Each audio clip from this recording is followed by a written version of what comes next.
पर कूड़े की गंध और बसों का शोर पहले से मौजूद था। वहीं फुटपाथ के किनारे फटे हुए बोरे के साथ 12 साल का कबीर झुका हुआ था।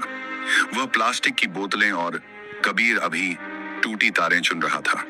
उसके हाथों पर जमी गंदगी स्थायी लगती थी, जैसे किसी ने उस पर अनदेखा होने की मोहर लगा दी हो। कबीर बोलता कम था। लोग समझते थे वह डरपोक है या मंदबुद्धि। सच्चाई यह थी कि वह सुनता बहुत था।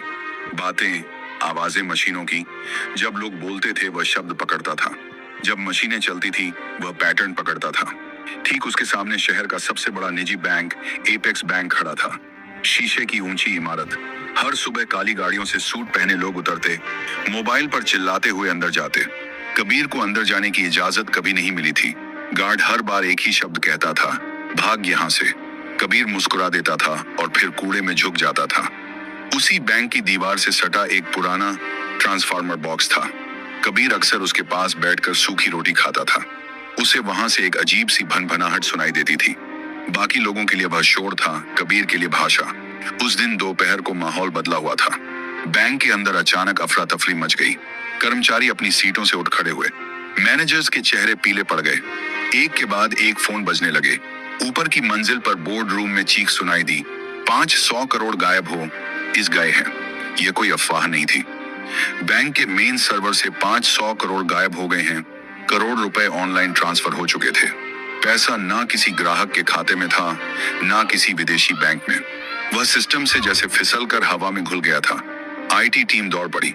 सर्वर लॉग्स खोले गए, फायरवॉल चेक हुए, साइबर सिक्योरिटी एक्सपर्ट्स को कॉल गया, पुलिस को सूचना दी गई। हर मिनट के साथ बैंक की साख डूब रही थी। बाहर फुटपाथ पर बैठा कबीर ये सब देख रहा था। उसे कुछ अजीब लगा। बैंक के बैकअप सर्वर की एग्जॉस्ट फैन की आवाज बदली हुई थी। वह लय में नहीं चल रही थी। बीच बीच में एक हल्का सा ठहराव था, जैसे कोई सांस रोक रहा हो। कबीर उठ खड़ा हुआ। उसने बोरा नीचे रखा और दीवार के पास कान लगा दिया। उसकी आंखें सिकुड़ गईं। यह चोरी नहीं है, वह बुदबुदाया। ये रूट रीडायरेक्शन है। कबीर को याद आया अपनी माँ का चेहरा। माँ जो कभी इसी बैंक में क्लीनर थी, एक रात एक्सीडेंट में चली गई। उसके बाद कबीर सड़क पर आ गया। माँ के पास एक पुराना कीपैड फोन था और उसमें कुछ नोट्स, नंबर नहीं, पैटर्न। कबीर ने जेब से वह मुड़ा तोड़ा कागज निकाला जिस पर उसने खुद से बनाए निशान लिख रखे थे। वह रोज मशीनों को देखकर नई चीजें समझता और निशान बनाता था। बैंक के अंदर घबराहट बढ़ रही थी। बाहर एक कूड़ा बिनने वाला लड़का खड़ा था, जिसकी नजरें शीशे के पार सर्वर रूम की दीवारों के आर पार देख रही थी। कबीर ने गहरी सांस ली।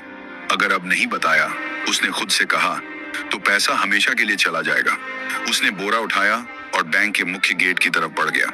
गार्ड ने उसे देखते ही डंडा उठाया। कहा था ना, यहां मत आना।